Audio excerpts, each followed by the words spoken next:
نحمده ونصلي ونسلم على رسوله الكريم اما بعد فاعوذ بالله من الشيطان الرجيم بسم الله الرحمن الرحيم ان شر الدواب عند الله صم بكم الذين لا يعقلون۔ بے شک اللہ کے نزدیک بدترین جاندار وہ لوگ ہیں جو بہرے گونگے ہیں، جو عقل سے کام نہیں لیتے۔ وَلَوْ عَلِمَ اللَّهُ فِيهِمْ خَيْرًا لَأَسْمَعَهُمْ وَلَوْ أَسْمَعَهُمْ لَتَوَلَّوْا وَهُمْ مُعْرِضُونَ۔ اور اگر اللہ تعالیٰ کے علم میں ان میں کوئی بھلائی ہوتی تو ان کو ضرور سنا دیتا، اگر بالفرض وہ ان کو سنا دیتا تو وہ ضرور اعراض کرتے ہوئے پشت پھیر لیتے۔ اللہ وحدہ لا شریک نے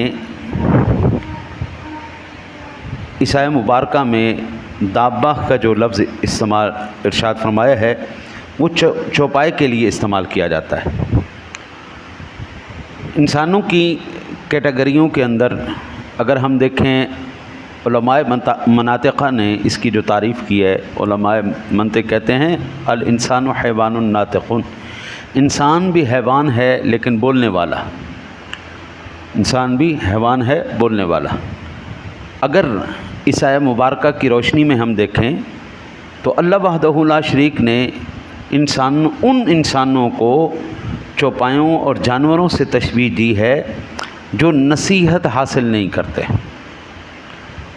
نمبر ایک، ان کو نصیحت کی بھی جائے تو ان کو فائدہ حاصل نہیں ہوتا۔ اس کی وجہ کیا ہے؟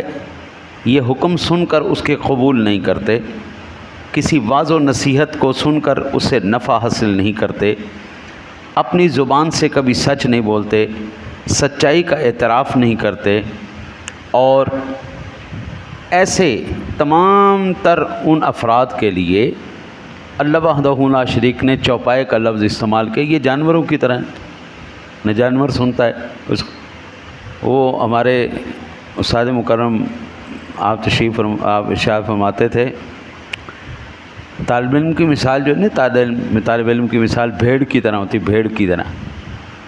بھیڑ کو آپ 1 گھنٹہ نہلاتے رہیں، اس کو اچھی طرح آپ بالکل گیلا کر دیں، وہ 2-4 قدم آگے جائے گی، کرے گی، سارا پانی نیچے۔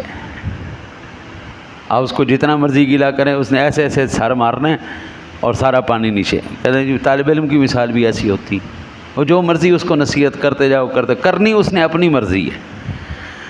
جو اللہ وحدہ لا شریک کا حکم نہ مانے، اس کے احکامات پر نہ چلے، اللہ وحدہ لا شریک نے 2 ٹوک ارشاد فرما دیا، بابا یہ لوگ جانور ہیں، یہ جانور ہیں۔ بلکہ ایک مقام پر ارشاد فرمایا اولئک کالانعام بل ہم اضل، جانور تو پھر بھی کسی کی مان لیتے ہیں، یہ جانوروں سے بھی بدتر ہیں۔ آپ جس جانور کو ہم گالی سمجھتے ہیں، کتا، ہاں جی، اس کو آپ دیکھیں نا تو یہ مالک کا کتنا وفادار ہے، مالک بلاتا ہے دوڑا چلا آتا ہے، مالک واپس بھیجتا ہے واپس چلا جاتا ہے۔ مالک کا اتنا وفادار، رات 1 بجے بھی مالک اس کو آواز دے گا، کتا دوڑا ہوا اس کے پاس آ جائے گا۔ لیکن اگر وہ اپنے مالک کی جو نہ مانے، اللہ کہتا ہے کہ وہ تو ان جانوروں سے بھی بدتر ہے۔ نمبر 1۔ دوسرا ارشاد فرمایا اگر اللہ کے علم میں ان میں کوئی بھلائی ہوتی تو وہ ضرور سنا دیتا، اگر بالفرض وہ ان کو سنا دیتا تو وہ ضرور اعراض کرتے ہوئے پشت پھیر لیتے۔ اللہ تعالیٰ کے علم کی 4 قسمیں ہیں۔ نمبر 1، تمام موجودات جتنی بھی ہیں ان تمام کے بارے میں اللہ کو علم ہے۔ تمام معدومات جو نہیں بھی ہے، ہماری آنکھوں سے اوجھل بھی ہے، اس کا بھی اللہ کو علم ہے۔ کچھ چیزیں ایسی ہیں جو ہم دیکھتے ہیں، کچھ ایسی ہیں جو ہم نہیں دیکھتے۔ اللہ ظاہر کا بھی علم رکھنے والا ہے، باطن کا علم بھی رکھنے والا۔ نمبر 3، اگر موجود نہ ہوتا تو اس کا کیا حال ہوتا؟ انسان ہے، اگر یہ نہ ہوتا روئے زمین پر تو پھر کیا ہوتا؟ اللہ یہ بھی جانتا ہے۔ چوتھی قسم، اگر موجود ہوتا تو اس کا کیا حال ہوتا؟ پہلی 2 قسموں کا علم واقع علم ہے، اور بعد کی 2 قسموں کا علم مفروضات کا علم ہے۔ اور یہ واقعات کا علم نہیں، اس کی نظیر قرآن مجید میں اللہ وحدہ لا شریک نے کئی مقامات پر ارشاد فرمائی۔ سورہ حشر کی 11 اور 12 نمبر آیا مبارکہ ہے، اور جس میں اللہ وحدہ لا شریک نے فرمایا الم تر الی الذین نافقوا یقولون لاخوانهم الذین کفروا من اہل الکتاب لئن اخرجتم لنخرجن معکم ولا نطیع فیکم احدا ابدا وان قتلتم لننصرنکم واللہ یشہد انہم لکاذبون لئن اخرجوا لا یخرجون معهم ولئن قتلوا لا ینصرونہم ولئن نصرهم لیولون الادبار ثم لا ینصرون۔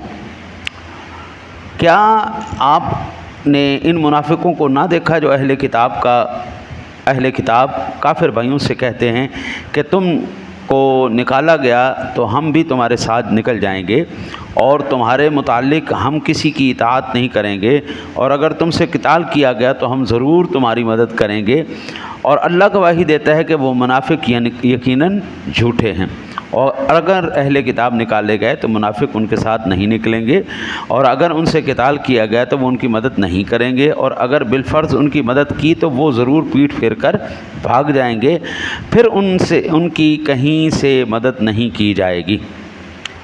اب یہاں پر اللہ وحدہ لا شریک نے اس آیت میں اللہ تعالیٰ نے برسبیل فرض فرمایا ہے کہ اگر یہ اہل کتاب کی مدد کریں تو یہ منافقین کا کہنا جھوٹ ہے کہ وہ اہل کتاب کی مدد کریں گے، تو ان کا اہل کتاب کی مدد کرنا محال ہے، ٹھیک ہے نہیں؟ اور اللہ وحدہ لا شریک نے برسبیل فرض فرمایا کہ اگر انہوں نے ان کی مدد کی تو وہ ضرور پیٹھ پھیر کے بھاگ جائیں گے، پہلی دلیل۔ دوسری دلیل ہے جی مفردات کے علم کی دوسری مثال، وَلَوْ رُدُّوا لَعَادُوا لِمَا نُهُوا عَنْهُ، سورہ انعام کی 28 نمبر آیت مبارکہ ہے، اور اگر بالفرض یہ کافر دنیا میں دوبارہ بھیج دیے گئے تو پھر یہ وہی کام کریں گے جن سے ان کو منع کیا گیا ہے۔ ہمارے شیخ فرماتے تھے اس اللہ تعالیٰ نے یہ خبر دی ہے کہ اگر معدوم چیز موجود ہو جائے تو اس کا کیا حال ہوگا، یہ ایک فرضی چیز کی مثال ہے۔ اچھا جی، ہمارے